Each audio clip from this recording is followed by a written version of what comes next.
Street mail TV द्वारा शुरू किए गए पार्टीशन 1947 यादें पुरखों की कार्यक्रम में आप सबका स्वागत है। इस कड़ी में हम विभाजन के दौरान हमारे बुजुर्गों ने जो दर्द झेला, विभाजन के बाद और विभाजन के दौरान उन्होंने जो दिक्कतें झेली, उसका हम इस कार्यक्रम में विवरण देते हैं।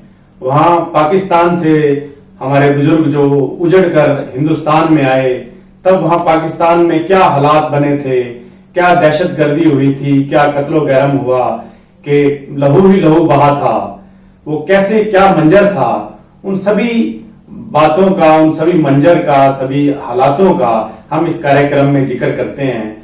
आज हमारे साथ उस वक्त की बातों को, उस वक्त के दौर को शेयर करने के लिए, उन बातों को बताने के लिए हमारे बीच हैं शहर के जाने मानी हस्ती माननीय टीडी मेहता जी।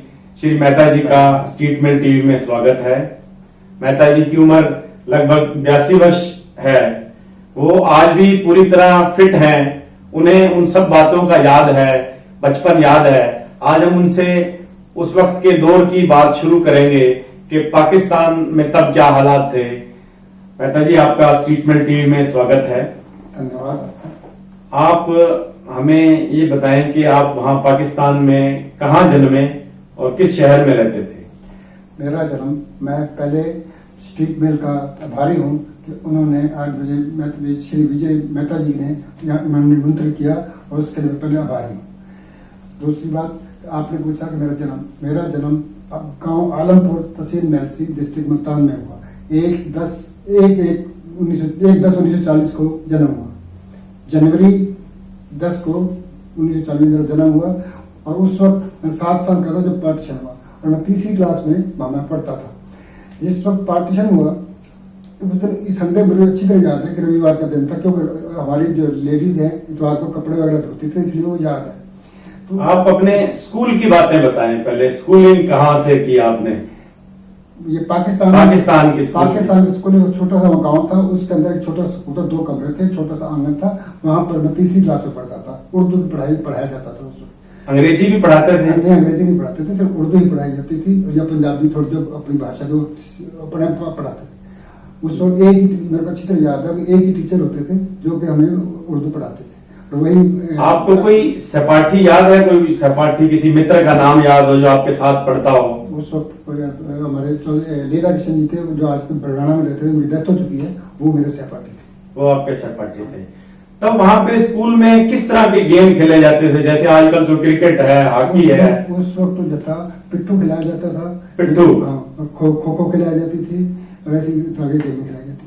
नहीं, कोई स्कूल में खिलाने के लिए टीचर थे जैसे अब तो पीटी टीचर होते हैं? ऐसे कोई टीचर नहीं थे, सिर्फ एक ही टीचर था सारे स्कूल।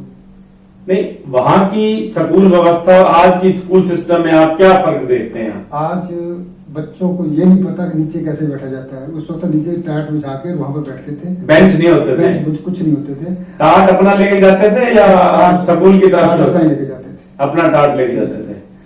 तो कितने बजे वहां पे स्कूल शुरू होता था? वहां सुबह लगभग गर्मियों के अंदर सुबह 7 बजे शुरू होता था और 2-1 बजे के करीब खत्म हो जाता था। जैसे स्कूल में यहाँ प्रार्थना होती है, वहां भी था प्रार्थना का? वहां उर्दू में प्रार्थना होती थी। कुछ याद है आपको लाइनें उस प्रार्थना की? उसके अल्लाह अकबर कोई ऐसी कहानी या कोई कहानी होती थी, वो बताते थे। मतलब अल्लाह की प्रेयर होती थी? अल्लाह की प्रेयर होती थी। तो मतलब पढ़ाया सारा उर्दू में जाता था, अंग्रेजी का? ना, कुछ नहीं अंग्रेजी। उस वक्त छोटे क्लास स्कूल में नहीं होता, बड़े स्कूलों में जरूर होती होगी, लेकिन उस वक्त छोटे स्कूलों में कुछ नहीं। तब वहां पे कोई टीवी वगैरह भी होते थे? उस वक्त टीवी कहाँ होते थे? टीवी तो मनोरंजन का क्या रेडियो होते थे? रेडियो भी नहीं होते थे। रेडियो पहले होता था, लेकिन उसके अंदर एरिया लगता था, कम से कम 100-200 फुट ऊपर एरिया लगता था, वहां से नीचे लेकर जैसे टीवी का एंटीना लगते थे वैसे टीवी होता, उसी तरह का रेडियो चलते थे। रेडियो चलते थे।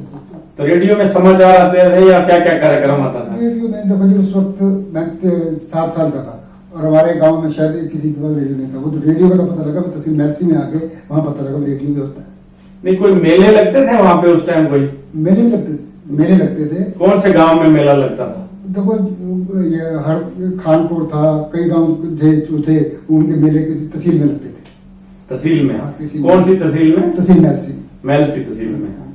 अच्छा, तो कोई गांव में कोई बच्चे मिट्टी में भी खेलते थे? बिल्कुल मिट्टी में खेलते थे शुरू तो में।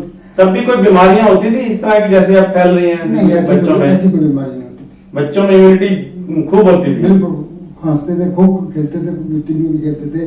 गांव के साथ कुएं थे जो नए बल्दों से चलते थे, तो वो उनके साथ वहां पर खेलते थे, नहाते थे, सब कुछ। तो आपकी वहां पे जमीन जायदाद थी? वहां पर हमारी 200-150 एकड़ की जमीन थी। 150 एकड़ जमीन हाँ, थी? मेरे चाचा जी वगैरह सब मिला के 150 एकड़ जमीन थी। और 7 कुएं थे, पहले जो हर से चलते थे, बैलों से चलते थे, कुएं थे। उन्हीं कुओं से पानी भरते उन्हीं थे? कुओं से पानी भरते थे। कोई ट्यूबवेल वगैरह नहीं थे? ना ना, उसमें कोई ट्यूबवेल वगैरह कुछ नहीं थे। तो बिजली? बिजली तो बस यहाँ ही आगे थे कि वहाँ कहाँ बिजली होती। वहाँ बिजली भी नहीं थी? वहाँ तो बिजली का लैंप के ऊपर ही काम करता था। लैंप और चिमनी हुआ करती थी, मिट्टी के तेल से चलते, उनसे काम चल पड़ता। तो पढ़ाई भी चिमनी के उस पे करते थे या दिन में पढ़ा करते थे? नहीं, वहाँ तो दिन में पढ़ लिया, वहाँ तो कौन सी पढ़ाई होती थी। 1947 के बाद जो है वो अच्छी तरह याद है, पिछला इधर जो था वो आपस में लोगों का प्यार कैसा था? बहुत प्यार था आपस में। आपस में अगर किसी एक को बात दी तो सब इकट्ठे हो जाते थे। हर बात को एक गांव में ही समझाया जाता था, कहीं बाहर कोई बात नहीं जाती थी। आपस में लोगों का समूह इतना होता, बहुत अच्छा प्यार होता आपस में, मोहब्बत थी? बहुत मोहब्बत थी, और जो आज नहीं है। आज नहीं है। तो वहां पे करेंसी क्या थी तब? वहां पर सिक्का होता था, 5 का सिक्का भी है, एक पैसा होता था गोल में, जिसका मोहर चांदी का होता था, उसके अंदर सिक्के में होल होता था। अच्छा, तो कोई चीज लेनी होती तो पैसे दे के लेते थे या गेहूं वगैरह दे के लेने का रिवाज था? उस वक्त कोई दुकान, छोटी छोटी दुकान होती थी, वहां से गेहूं ले गए, चने ले गए, तो गेहूं चना होता था, ये कपास होती थी। बाकी ये बाजरा बुजुर्ग वहां कुछ ऐसा नहीं होता था। आपका जो गांव था जहाँ पे आप रहते थे, किस बिरादरियों के लोग ज्यादा रहते थे वहाँ? ज्यादातर अपनी झाम बरादरी थी, अपनी बिरादरी के लोग रहते थे। पंजाबी? पंजाबी, सारे पंजाबी रहते थे। और मेरे ख्याल में सब थोड़े से 10-12 घर मुसलमानों के थे। वहाँ एक जैदार था जिसका नाम नसीर खां था, जो दादाजी का और पिताजी का बहुत दोस्त था। उनका आपस में, आपके दादाजी का क्या नाम था? श्री मिलावर राम जी। मिलावर राम जी। अच्छा, तो वो उनका ये दोस्त था। वहाँ क्या था कि जब कपास औरतें चुगने जाती थी तो शाम को जो चुग के आती थी, चौतरा बना होता था, वहां पर ढेले लगा देती थी। अच्छा, उनका जो 10वां था या 12 जो भी था, वो उठा के उनको देते थे। बाकी अच्छा, मतलब उसी में से कपास में से हिस्सा दे देते थे? पैसे उसके चुगाई का पैसे वाला सिस्टम नहीं था, सिस्टम नहीं था। सीधा हिस्सा ही दिया करते थे उस टाइम। अच्छा अच्छा, तो क्या रखे हुए थे? ऊंट वगैरह भी थे कोई? आप घोड़े? अपने पास बैल भी थे, ऊंट भी थी, घोड़ियां भी थी और पशु भी थे। 2 नौकर रखे हुए थे जो दूध वगैरह ये सारा काम करते थे। तो उस टाइम दूध बेचने का भी कोई सिस्टम था? दूध बेचने का सिस्टम कहीं भी कुछ होता, सब आपस में लेन देन होता था। कहीं भी नहीं, अगर किसी की शादी ब्याह होता था तो दूध सारे गांव को वहीं अपने आप होता था। गांव वाले उसके घर दूध दे के ले जाते थे? जाते थे। मतलब उस वक्त अगर शादी है तो 4 पहिया बिस्तर वगैरह अगले अपने आप जाते थे। ये नहीं था कि किसी बिगाने की शादी, अपने आप ही सब इतना प्यार होता था। नहीं, मान लो कोई गरीब आदमी है जो डंगर पशु जिसके पास नहीं था, वहाँ शादी ब्याह में उसे कोई दिक्कत नहीं होती। नहीं, उसको दूध फिर कैसे मिलता था? आपस में ले लेते थे, कोई ऐसी मतलब दूध फ्री दे देते थे किसी को? मोल देने का मतलब नहीं था। दूध मोल नहीं बेचते थे? दूध घी कुछ नहीं मोल देते थे। अच्छा, घोड़ियां भी रखी हुई थी? घोड़ियां में रखी थी। तो सड़क भी थी आपके गांव से जाने वाली? पक्की सड़क नहीं थी, पक्की सड़क नहीं कच्ची थी। सड़क। तो क्या फिर साधन, शहर जाने के लिए क्या साधन थे फिर? साइकिल होता था या घोड़ियां होती थी, ज्यादातर घोड़ियां ऊंट होते थे बस। अपने पास मेरे ख्याल जहाँ तक मुझे याद आ रहा है कि 3-4 घोड़ियां होती थी। 3-4 घोड़ियां थी? पिताजी को घोड़ी को चलाने का शौक था। वो फतेह आलमपुर से मुल्तान तक भी घोड़ी में जाया करते थे। अच्छा, तो वहां से मेरे ख्याल में मैलसी जो था लगभग 20-25 किलोमीटर था। आपका गांव आलमपुर था? आलमपुर से 25 किलोमीटर का मैलसी था? हाँ, मैलसी। मैलसी में बाजार होते थे? हाँ, बाजार भी था, थोड़े बाजार भी थे, दुकानें भी होती, छोटे अलग अलग किस्म के बाजार होते थे। कोई ये नहीं कि भाई बड़े जैसे यहाँ आजकल हैं, ऐसे नहीं होते थे। तो फसल जो है, फसल कहाँ बिकती, कहाँ थी फसल?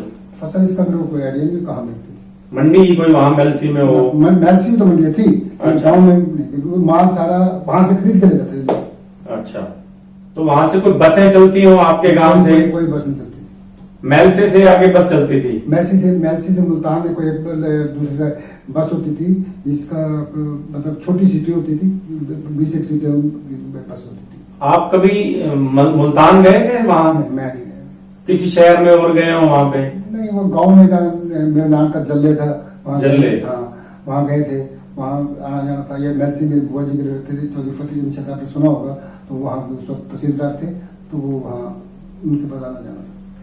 नहीं मेहता जी, आपको याद होगा कि ये जब विभाजन की बात हुई तब क्या क्या माहौल बन रहा था, तब क्या चीजें वहां पे कैसे खराब होनी शुरू हुई? जब विभाजन का वो शुरू हुआ तो मैं बताया था आपको कि इतवार का दिन था। उस वक्त शाम के टाइम अल्लाह अकबर अल्लाह के लोगों के मुसलमान लोग 500-700 लोग इकट्ठे होके बच्चे भाले उनके हाथ में थे और गांव का घेर लिया उन्होंने। तो जो नसीर खान जैदार था उसने अपने आदमी को भेज के उनको रोका। अच्छा, आगे खुद खड़ा होकर उसने कहा इस यहाँ कुछ हमला नहीं करा। जैलदार मुस्लिम था? मुस्लिम था। अच्छा, उसने रोका उल्टा उनको रोका तो उनका उसका प्यार मेरे दादाजी के साथ पिताजी के साथ बहुत था और वो हर वक्त वहाँ कोई भी बात होती आपस में बैठ के सुलह करते थे। उनका बाग भी था बहुत बड़ा उस जैलदार का, तो उसने अपने आदमी लगा के वहाँ किसी मुसलमान को वहाँ नहीं आने दिया। उनको कहा अब नहीं आओगे। तो सबको सारे गाँव को इकट्ठे करे। उसका बहुत बड़ा डेरा था, तो उस डेरे के अंदर सबको रात को रखा, वहीं सबको खाना रोटी वगैरह इंतजाम किया और वहीं रखा उसने। और वहाँ कुछ लोग जो छोटे गिरजे भी थे दीवारों के नीचे छुपे रहे, चार छुपे उस वक्त हर जल तो जला तो बड़ाई तो आता तो ये लोगों के मामला। नहीं, ये आपने जब ये शुरू हुआ उससे पहले कैसा माहौल था वहां पे? एकदम से हालात बिगड़े या धीरे धीरे? एकदम से बिगड़े। उससे पहले कोई अमन चमान था, कोई भी दिक्कत नहीं थी किसी किस्म की। आपस में हिंदू मुसलमान में पूरी मोहब्बत थी? बहुत पूरी मोहब्बत थी, बहुत प्यार था। जब ये हुआ उसके बाद कोई किसी का नहीं रहा। नहीं, कैसे हालात बिगड़े वहां? कुछ थोड़ा मंजर याद करो तो। क्या कहां से शुरुआत कहां से हुई वहां पे? किसने शुरुआत करी? ये मुसलमानों ने ही शुरुआत की। बताया जैसे 1947 के अंदर जब पार्टीशन हुआ तो कुछ हिंदुओं ने हिंदुस्तान में आना था, यहाँ से लोगों ने पाकिस्तान में जाना था। जब वो हिंदू और पाकिस्तान उस वक्त आप एक दूसरे को खून की नजर से देखने लगे। उसके बाद हल्ला बोला। नहीं, ये मैं पूछना चाहता हूँ, ये हालात बने कैसे? तब क्या ऐसा हो गया? कैसे हालात बने? तब क्या बातें हो रही थी? तब खबरें भी आप सुनते होंगे टीवी रेडियो पे। उस वक्त जिन्ना ने ये सुना था कि जिन्ना ने मिनिस्टर हुआ है, उसने ये सारा पाकिस्तान और हिंदुस्तान के लिए चक्कर डाला है और उसकी वजह से सारा हुआ है। जो उस वक्त मैं आज की बात है, उस वक्त की सुनी याद है मेरे को। नहीं, जब वहां पे दंगे शुरू हो गए तब फिर आप लोग वहां से किस तरह से निकले? वो क्या कहानी है? वो मैं बताता हूँ। जिस दिन वहां डेरे में इकट्ठे हुए, अगले दिन एक दिन के बाद उसने अपने आदमियों को भेज के हम सबको तहसील मेलसी में भिजवा दिया। अच्छा। अपने किस चीज पे गए आप मेलसी? पैदल गए, सब लोग पैदल गए? कुछ घोड़ियों पे गए, तो सामान सारा लेके? कुछ भी नहीं, अपना तन लेके वहां पहुंचे, मेलसियां पहुंच गए, ताले लगा के कुंडे लगा के निकल गए। अच्छा। तो जो 2 दिन मिले, उस दिन 2 दिन के अंदर जिसके पास जो भी कुछ था, सोना जेवर पैसा, लोगों ने दीवारों में दबाया, नीचे दबा दिया। अच्छा, भाई दीवारों में दबा के आगे ये सोच के चलेंगे कि वापस आ जाएंगे, ये शांति हो जाएगी फिर वापस आ जाएंगे। 2-4 दिन जब वहां पहुंचे तो वहां पता लगा भाई हम हिंदुस्तान जाना पड़ेगा। अच्छा, जब मेलसी पहुंचे हम 7 दिन मेलसी में रहे। उसके पता लगा कहाँ रहे मेलसी में? मेलसी मेरे बुआ जी का घर था, तो अच्छा। कुछ वहां रहे, हर एक रिश्तेदारी थी, जब वहां रहे। उसके बाद जब वहां गए तो पिताजी सुबह सैर करने जाया करते थे। कुदरतन उनकी किसी एक गोरखा मिलिट्री के उससे मुलाकात हो गई। तो 2-4 दिन जाते रहे। तो एक दिन उन्होंने कहा यार हमारा कुछ सामान पड़ा है आलमपुर में, आप हमारे साथ चलो। अच्छा। ये अब यहाँ से जो असली कहानी यहाँ से शुरू होती है। अच्छा। तो उन्होंने कहा मैं कल बात करके अपने कैप्टन से बात करके बताऊंगा। 2-3 दिन करीब पड़ गए। तो 6ठे दिन उसने कहा कि आप हम कल सुबह 4 बजे आ जाना और आप चलेंगे, आलमपुर चलेंगे। तो मेरे पिताजी ने इन दिनों के अंदर 4-5 आदमियों को औरों को बता लिया था। अच्छा। भाई अपने चलना है। तो उसने 4 बजे जो टाइम दिया, ये गांव के मंच के बाहर पहुंच गए। अच्छा। जब पहुंचे तो उनकी एक जीप बड़ी खड़ी थी मिलिट्री, तो उसमें सारों को बिठा लिया और हमें आलमपुर ले गए। अच्छा। मेरे पिताजी ने कहा अभी तुम मैं भी साथ गया। अच्छा। तो पहले जहां वहां देखा तो घरों में कुछ भी नहीं था, सब लूटपाट हो गया था, ताले तूड़े सब टूटे हुए, सब लूट गए थे जो आप दबा के आए थे सामान। उसके बाद जो भी घर का सामान था सब कुछ उठा दिया। 4 पहियों तक नहीं थी, बर्तन सब ले गए थे। कुछ भी नहीं था, भूमाबाज हो रही थी। अच्छा, बिल्कुल सोनापन था। अच्छा। तो वहां आग भी लगाई थी कुछ जगह आग लगा रखी थी। जब अच्छा। जाके देखा हमारे पहुंचने के बाद, आने के बाद सब कुछ हुआ। अच्छा। तो जब वहां गए तो जब पिताजी ने देखा 2-4 जगह, 2-4 जगह से निकाल रहे, एक आध जगह कोई बच्चा, इसी तरह किसी का कहीं बच्चा, किसी का बच्चा, सब उन्होंने जो वो ढूंढ नहीं सके वो बच गया समझ। हाँ बस जो उनको नहीं मिल सका हाँ, वो मिल गया, बाकी सारा कोई ले गए। उसके बाद जितने भी आदमी थे उन्होंने मिलिट्री वाले ये कहा था कि एक हॉर्न में जाएंगे, सब आ जाना, हम घंटा 1.25 घंटे से ज्यादा टाइम नहीं। अच्छा। और जो एक आदमी वो पिताजी के साथ छोड़ा था, बाकी कोई जो 2 हारे के साथ गए हुए थे। अच्छा। तो ज्यादा सामान लिया, उन्होंने हेल्प भी की, खोदने में करने में मिलिट्री हेल्प भी की। अच्छा। और निकाल के ले आए। वहां जब सब पहुंचे तो हॉर्न दिया, सब इकट्ठे आ गए। अच्छा। उसके बाद तहसील मेलसी के बाद पहुंच गए, पहुंचने ही वाले थे, उससे कुछ थोड़ा ही दूर था, तो उन्होंने गाड़ी रोक जो कुछ निकाल, मिलिट्री वाला ने मिलिट्री कहा। वाला का। अच्छा। तो सब ने हमें निकाल दिया। और उतनी इंसाफी से हर एक से थोड़ा थोड़ा कुछ, कोई एक ही चीज उठाई, ये नहीं कुछ ज्यादा उठाया हो, कोई लालच वाली बात नहीं थी। एक सैंपल के तौर पर पिताजी के यहाँ सेट थे, वो उठाए, किसी कहाँ से रिंग उठाई, किसी और किसी कैश था, अशरफियां थी किसी के पास। अच्छा। वो अशरफियों में से 2-4 अशरफी 5 उठाई। हर ये किसी से कोई ये नहीं ये लूटपाट हुई। अच्छा, मिलिट्री वालों ने भी मेहनताना वसूल करा उस मैं टाइम। दाम वसूल कर दिया। अच्छा अच्छा। और हमें उसको महसूस भी नहीं हुआ, अच्छा। किसी को भी महसूस नहीं हुआ, क्योंकि जो उस वक्त जो ये भी मिला तो ये भी नहीं मिलता। तो इसका मतलब उस टाइम भी भ्रष्टाचार था। ये भ्रष्टाचार कह लो, जब मेहनताना कह लो, ये कहा जा सकता है। नहीं, कहते हैं ना कि तब इतना भ्रष्टाचार नहीं था। तो ऐसी कोई बात नहीं जो आज है, ये तो नहीं थी। ये जो भ्रष्टाचार हुआ है, ये हमारे देश की एक खून के अंदर बस चुका है। 99% हमारे आज की तारीख में 99% प्योरिटी है। फिर आप सामान वहां ले आए, घर पहुंच गए, मेलसा पहुंच गए। फिर उसके बाद 2 दिन बाद पता लगा ये हमें हिंदुस्तान जाना है। अच्छा। तो ये साथ ये भी पता लग रहा था कि वो रास्ते में मार काट बहुत हो रही है, औरतों के साथ बेइज्जतियां हो रही है, ये भी सुनने को आ रहा था। अच्छा। तो पिताजी उसी कैप्टन से जाके मिले, भाई हमने पाकिस्तान जाना है तो कैसे, हिंदुस्तान जाना है तो कैसे करें। उसने कहा जिस गाड़ी में जाना होगा हम आप बताएंगे। मेलसी से कई आदमी गाड़ी जा चुकी थी। अच्छा। मेलसी बहुत बड़ी तहसील थी, वहां से काफी गाड़ियां आ चुकी थी हिंदुस्तान। अच्छा। तो उन्होंने कहा मैं बताऊंगा, तो उनसे आना जाना रहा। तो उसने एक जगह भी आपको फलानी तारीख को आप गाड़ी बैठना है। अच्छा। तो उस गाड़ी उस मालिक के शुक्रगुजार हैं कि एक ही ट्रेन थी पाकिस्तान की जो बिल्कुल सेफ आई। Safe I. तो आप कहाँ आए सबसे पहले? पहले वहाँ रास्ते में जब 2-4 जगह रुकी, वहाँ लाशें पड़ी थी बेहिसाब, किसी औरतें नंगी पड़ी थी स्टेशनों पे। स्टेशनों पे 1-2 जगह तो ट्रेन ऐसी देखी, ऊपर नीचे आदमी बैठे हुए हैं, बैठने की जगह नहीं है। अच्छा। लटक रहे हैं, कुछ रहे हैं, बहुत बुरी तरह से, मतलब खून लोगों का बह रहा है अपने आंखों में। मैंने अच्छी तरह याद है कि हम देखा, बड़ी दर्दनाक तस्वीर बहुत होगी। दर्द, वो बर्दाश्त नहीं कर सकता तो कोई भी, वो जो तस्वीर देखने वाली थी। उसके बाद अटारी आए, अटारी बॉर्डर पे है, तो वहां पर गाड़ी वहाँ 3-4 घंटे रुकी। उसके बाद उसने मिलिट्री, हमारे साथ गोरखा मिलिट्री साथी आई थी। अच्छा। तो उन्हीं ने कहा कोई नीचे नहीं उतरेगा, जो भी कुछ था उन्होंने पानी भी दिया, तो अंदर गाड़ी के दिया, बाहर नीचे क्यों नहीं उतरना। अच्छा। मिलिट्री ये नहीं, बाहर देखने से लग रहा था मंजर में कि लोग कोई आम लाशें पड़ी थी, आम सड़कों पे, स्टेशन पे, जहाँ बहुत बुरी तरह से, बहुत बुरा, एक दूसरे को खून ही खून था। खून ही खून था। उसके बाद फिर हम पाकिस्तान से जब यहाँ कुरुक्षेत्र पहुंचे, आप फिर वहां से कुरुक्षेत्र आ गए। कुरुक्षेत्र आ गए। कुरुक्षेत्र में कैंप लगे हुए थे, कैंपों में रहे। 2 रोटियां एक आदमी के हिसाब से मिलती थी, अचार मिलता था और थोड़ी सी बहुत सब्जी मिलती थी। ऐसी हमने 1 महीना, मतलब एक टाइम में 2 रोटी देते थे। एक टाइम ऐसे मिलती थी। तो रोटी कहाँ से आती थी? रोटी कम कैंप लगा हुआ था, वहां बनती थी, वहीं से आती थी। अच्छा। दही लाते थे, हमें तो देखो छोटे थे। हाँ। उसके बाद हम थानी सर, कुरुक्षेत्र से थानी सर हाँ है, जी। तो थानी सर में वहां जाके 1 महीना रहे। वहां से पता लगा कि हमें हिसार जाना है। अच्छा। फिर वहां से हिसार आ गए। अच्छा। हिसार आके कैंप में रहे, हिसार कैंप में रहे। वहां महीना 2 महीने रहने के बाद मेरे मामा जी पटवारी थे पाकिस्तान में, उनको मिर्जापुर गांव है उसके अंदर पटवारी लग गई। अच्छा। तो पिताजी ने वहां जाके दुकान कर ली मिर्जापुर में। अच्छा, गांव मिर्जापुर में। हाँ। अच्छा जी। हिसार से सामान लेके जाते थे, वहां जाके बेचते थे। ऐसे आपके पिताजी का क्या नाम बताया? श्री अमरदत्ता राम। अमरदत्ता जी ने। अच्छा, ठीक है जी। तो वहां जाके वो बेचते थे, उससे हमारा गुजारा चलता था। बाद में ये पता लगा कि हमें फतेहाबाद जमीन अलाट हो गई है। अच्छा।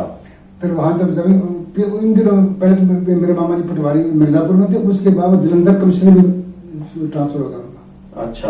तो वहां जब गए तो उन्होंने की जमीन उन्होंने बताया कि फतेहाबाद में आपको अलाट हो गई है। अच्छा। पिताजी फतेहाबाद जहाँ देखने हैं, ये जो सारा एरिया है जहाँ पर रेत के टिब्बे होते थे, हाँ। जंगल होता है, जहाँ धूल उड़ती थी, दूर दूर तक पता ही नहीं लगता आदमी है कि नहीं है। रेत के टिब्बे थे। रेत के टिब्बे थे। उसके कहते कि यहाँ कैसी खेती होगी। फिर उन्होंने वापस उसको जो मामा जी के पास गए, उससे जाकर बरडाना लाट करे। अच्छा। बरडाना में जब देखने गए तो वहाँ जंगल ही जंगल था। अच्छा। वहाँ भी जमीन दखेज नहीं थी, खेती काबिल नहीं थी। उसके बाद फिर हमें बोस्ती में जमीन लाट हुई, वहाँ अच्छा। बोस्ती में रहे। अच्छा, बोस्ती लाट जब मिला। मैं बोस्ती पहुंचा तो उस समय पहले से पढ़ना शुरू दोबारा किया। अच्छा, दोबारा से शुरू किया। अच्छा। और चौथी का इम्तिहान मैंने भुना में आके हम दिया। उस वक्त श्री नथुराम जी हमारे टीचर होते थे। अच्छा। उन्होंने हमें बहुत पढ़ाया, बहुत अच्छी तरह। उनकी वजह देन है कि आज हम इस स्टेज पे पहुंचे हैं। अब वो नथुराम जी तो नहीं होंगे अब? वो उनके बच्चे हैं। कभी कभी मतलब एक दिल्ली रहते हैं, कोई राजस्थान में रहते हैं। 4 बच्चे थे उनके। अच्छा, अच्छा। उनका ओम प्रकाश नाम था, एक ऋषि कुमार था, बाकी का तो वो वहाँ रहते हैं। उसके बाद फिर आपने उसके बाद मैंने फिर उसके बाद 5वीं फतेहाबाद से की। अच्छा। 6वीं हिसार से की। अच्छा। 7वीं 8वीं 9वीं मैंने उकलाना टोहाना से की। 10th क्लास जनता हाई स्कूल उकलाना से की। उसके बाद फिर डीएन कॉलेज में एफएससी की 1960 में। तब एफएससी होती थी। लास्ट अब तो प्लस 1 2 हो गई है। लास्ट बैच था वो, इंटरमीडिएट होती की तो वो की। उसके बाद मैंने जाकर थापर इंस्टीट्यूट पटियाला में जाकर एडमिशन, मैकेनिकल में एडमिशन लिया। बीटेक में? बीटेक में। अच्छा। तो वहाँ बीटेक की। तब तो इस एरिया में कोई बिरला ही बीटेक होता होगा। देखो जी, उस वक्त मेरी फर्स्ट डिवीजन थी 511 नंबर के मैट्रिक में। अच्छा। और कॉलेज में अंदर मेरी सेकंड डिवीजन थी। तो नॉन मेडिकल होने की वजह से वहाँ एडमिशन मिल गया। वहाँ तो खुद ही गए थे, ना कुछ हमारे इधर बुजुर्ग पड़े हुए थे, नहीं तो हम खुद ही गए, वो ये करना है तो वहाँ पहुंचे और दिखाया, सर्टिफिकेट दिखाया, मार्कशीट थी जो पंजाब यूनिवर्सिटी की दिखाई तो एडमिशन मिल गया। वहाँ बीटेक की। बीटेक करने के बाद अब क्या करें, फिर उन दिनों में मेरे मामा जी के चाचा जी के लड़के, मेरे मामा जी के चाचा जी के लड़के, उनके पास हिंदुस्तान ट्रैक्टर डीलरशिप की सरसा में। अच्छा। तो मैं वहाँ आ गया उनके पास। अच्छा। उनके बाद 2 महीने रहने के बाद मैंने एक स्कॉट ट्रैक्टर देखा, ये ट्रैक्टर कौन सा है। अच्छा। स्कॉट 37 ट्रैक्टर होता था, 8 कूल होता था। अच्छा। तो उसका पता लगा भी उनका पहले जहाँ ब्रिटिश मोटर कार कंपनी होती थी, उसने अपना ऑफिस खोला था, वो बंद करके अपना हिसार हाउस बना लिया। अच्छा। मैं हिसार गया, हिसार उनसे बात की डीलरशिप लेने के लिए, तो उन्होंने कहा ठीक दे देते हैं। उस वक्त ट्रैक्टर की कीमत सिर्फ 7100 कीमत थी। स्कॉट ट्रैक्टर? स्कॉट ट्रैक्टर। अच्छा। 1900 रुपए की राजूल मोटरसाइकिल थी। अच्छा। 15 पैसे लीटर डीजल मिलता था, 65 पैसे लीटर पेट्रोल मिलता था। अच्छा। और ये जो अपने सामने रोड है, ये सिर्फ 6-7 फुट की रोड होती, सीमेंट रोड होती थी। अच्छा, जो जीटी रोड है? ये जो आज जीटी रोड है, जो आज सुख है, ये पहले जमाने में किसी देखे नहीं। ये हमारी कम्युनिटी मेहनतकश, आपस में प्यार मोहब्बत की वजह से आप सर्वाइव कर रहे हैं। आपका फिर कभी वापस पाकिस्तान जाना हुआ? नहीं, पाकिस्तान नहीं गया। मेरे को इतना याद है कि जब नसीर खां की 2-4 चिट्ठियां आई थी। अच्छा। वो चिट्ठियां मैंने ढूंढता रहा, मुझे मिली नहीं। कहाँ उर्दू में लिखी हुई थी, अच्छा। पढ़ी और उनको जवाब दिया कि मेरे को नहीं पता। कभी दिल करता है वहां अपने जाके देखने का, घर बार गाँव? मेरे को तो आज भी वो नक्शा याद है, कैसा हमारा मकान था, कैसा हमारा डेरा था, कैसे बैठते थे, कैसे कपास लोग बांटते थे। नहीं, कभी दिल करता है जाने का? दिल तो देखो, जब पुरानी जगह है, दिल तो कभी अलग बात, दिल तो हर एक का करता देखने का, लेकिन जाना हम हुआ नहीं।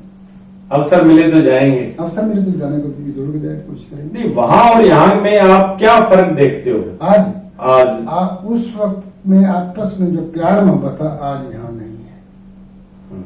आज एक छोटी सी इंस्टेंस बताता हूँ, जो शायद आपने ग्रंथों में पढ़ा हो नहीं पढ़ा हो।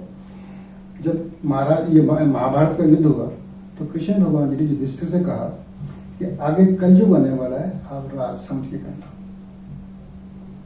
तो उन्होंने कहा क्या कहिए, आप इतना करें। तो अगले दिन सुबह उठे, क्या देखते हैं, युधिष्ठिर जी जब बाहर जंगल पानी बाहर जाया करते, पहले लैट्रिन वगैरह कुछ नहीं हुआ करती थी, लोटा लेके जब बाहर गए तो क्या देखते हैं, एक गाय अपनी बच्ची को चूम रही है। अच्छा। बच्ची चूमती है गाय को, लेकिन गाय बच्ची को चूम रही है। अच्छा। उन्होंने गौर से देखा, कलयुग आ गया? नहीं, उसकी गौर से देखा, आगे बताता हूँ। उसके बाद अर्जुन जी गए, क्या देखते हैं, एक पीपल का वृक्ष है, उसके ऊपर एक चील बैठी है, गीता के मंत्र पढ़ रहा है। 18 के 18 अध्याय चील ने पढ़े। अच्छा। और वो उन्होंने गौर से सुने। उसके बाद वो पक्षी उड़ गए, जानवर को बैठ के जानवर खाने लग गया। उन्होंने कहा अच्छा भगत, इतने भगत है, ये जानवर खाना शुरू कर दिया। तीसरा भीम जी गए, तो देखते हैं कि एक हाथी खड़ा है, वो सूंड से भी खा रहा है, लिंग से भी खा रहा है। अच्छा। उसके बाद जितना भी भूसा पड़ा था वो सारा खा गया, उसे शाम को गोबर तक नहीं दिया। बड़ी अजीब बात है। सहदेव जी गए, क्या देखते हैं कि एक जमींदार हल चला रहा है और उस चलाते चलाते एक अशरफियों का एक मटका निकला है। अच्छा। वो मकान उस मालिक को कहता है ये तेरा है। अच्छा। वो मालिक कहता है नहीं तेरा, तू मेहनत की है, तेरे से निकला है। वो कहता तेरी जमीन है, तेरे से निकला है। आपस इस बात के लिए कौन ले इसको। अच्छा। उसके बाद नकोजी की बारी आती है। नकोजी जब जाते देखते हैं तो 3 तालाब है, सेंटर में पानी आ रहा है और लेफ्ट और राइट में जा रहा है, लेकिन दोनों इकट्ठे पानी नहीं ठहरा। अच्छा। नहीं ठहरा। तो उन्होंने सबने आके डिस्कस किया ये हमें मामला समझ नहीं आया। तो अगले दिन कृष्ण भगवान जी आए तो उन्होंने कहा जी पहले तो हमें इनका बताओ। तो उन्होंने कुछ बताया, सारी चीजें बताई। उन्होंने कहा मैंने आपको कहा कल युग आ रहा है, समर गिराएगा। उन्होंने कहा तात्पर्य तो बताओ। तो उन्होंने कहा जो युधिष्ठिर जी ने बताया है कि बच्ची मां चुग रही है, आज कलयुग में ऐसा आएगा जब लड़की ब्याही जाएगी तो उसको घर को लूट के खाएंगे। पहले जमाने में लड़की जब घर से पानी नहीं पिया करते थे, जब ब्याही जाती थी तो पानी नहीं पीते थे। आज जो है उसको लूटने की कोशिश होगी। मेरे ख्याल में यह असबाब आप नहीं, एक बात और बताओ भाई, तब कहते हैं कि अंग्रेजों का राज अच्छा था, रूल ऑफ लॉ था। वहां उस वक्त इंसानियत थी, जो बात कहता था, जो करता था, असलियत होती थी। आज झूठ का जमाना है, हेर फेर का जमाना है। मैं जानता हूं ये कपड़े डालो, आप चाहते ये कपड़े डालो। आज है पैसा, बाप बड़ा ना भैया, सबसे बड़ा भैया वाली कहानी है। बाकी किसी से मुंह नहीं है। मेहता जी, वहां से कितनी पॉपुलेशन पाकिस्तान से यहाँ आई थी? हमारे पूर्व मंत्री राजेश जगदीश नेहरा जी के साथ मुझे प्रद्युमन सिंह और एसपी शुक्ला साहब ने एक बुक लिखी थी, स्ट्रगल इन हरियाणा। ओके। उसके मुताबिक जिसको के संत कुमार एडवोकेट फतेहाबाद में है, उन्होंने अपनी बुक जद्दोजहद में दिखाया है। उस वक्त 7,75,253 आदमी हरियाणा में आए थे, जो अब हरियाणा है। 7.5 लाख से ज्यादा लोग आए थे और वो 5 डिस्ट्रिक्टों में ही सेटल हुए थे। 1,88,000 के करीब अम्बाला में, 2,50,000 के करीब रोहतक इसमें करनाल में, 1,23,000 के करीब रोहतक में, 1,27,000 के करीब हिसार में और 84,000 के करीब गुड़गांव में सेटल हुए थे। अच्छा। उस वक्त जो आज जो है पॉपुलेशन इतनी बढ़ गई है जो उसका कई गुना हो गई है। आज हमने फतेहाबाद के जाने माने ओलिव स्कूल के मालिक, फोर्ड कंपनी के मालिक और प्रमुख एडवांस एग्रीकल्चरिस्ट टीडी मेहता जी से पाकिस्तान से विभाजन के दौर की वो पूरी दर्दनाक दास्तान सुनी कि किस तरह से वो क्या हालात बने, क्यों उनको अपना वतन छोड़ के आना पड़ा, पाकिस्तान छोड़ के हिंदुस्तान आए और वहां पे सारा ही जमीन जायदाद रह गई, किस तरह से उन्होंने खून का वो मंजर देखा। ये कड़ी आगे भी निरंतर जारी रहेगी। आपके आसपास भी अगर कोई ऐसे बुजुर्ग हैं जो विभाजन के समय पाकिस्तान में थे तो हमें उनका नाम पता बताएं, ताकि हम उनसे मिलके, उनसे बात करके आप तक उनकी दर्दनाक दास्तान पहुंचाएं। आप स्ट्रीट मेल टीवी के साथ निरंतर बने रहिए। स्ट्रीट मेल टीवी को यूट्यूब पर जाकर सब्सक्राइब करना, स्ट्रीट मेल पेज को फेसबुक पर जाकर लाइक करना ना भूलें। फिर मिलेंगे नई कड़ी के साथ, तब तक के लिए नमस्कार।